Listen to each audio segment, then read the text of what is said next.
Question number 14.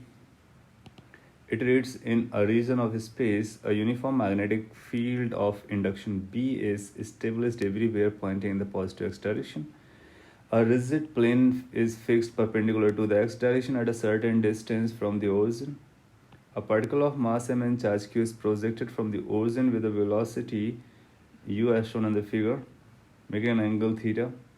After elastic collision with the plane, particle loses half of its charge, then return back to the point of projection after crossing x-axis n times. We need to find the distance of the plane from the origin. So having the question understood, we will be solving in this manner. And this was the picture. So a little bit more illustration. This is the rigid plane which is fixed, and this is being thrown in xy plane. So you'll find magnetic field and projection velocity, they are making angle theta with each other. That means the path is going to be helical, so it will be moving in helical path and reaching to this rigid plane, and then after reaching this in a rigid plane, it's going to be colliding elastically, and then after it will be returning, and we need to see how it is returning back, and then we need to ensure that it passes through O point or come back to O point. Of course, during the collision, half of the charges also get lost. So we need to consider that too. Now, it's written, you can read, the particle will go from O to this is going to follow the helical path initially. During the elastic collision, or we say after that elastic collision, you'll find this component of velocity will be returning back because this is going to be head-on collision. And this component of velocity, which is going to be basically a YZ plane, will remain unaffected.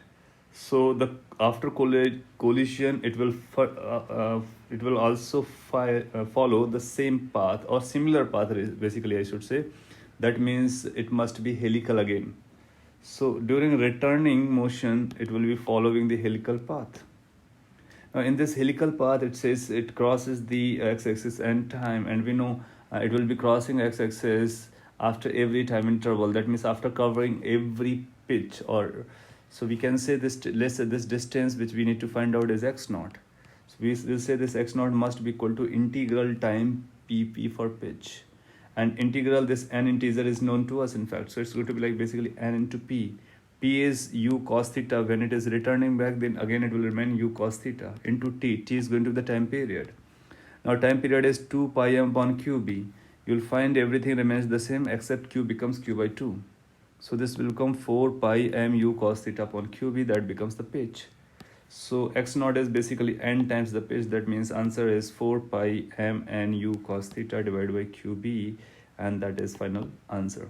That means the rigid plane and origin, they are separated by distance equal to given by this expression called x naught.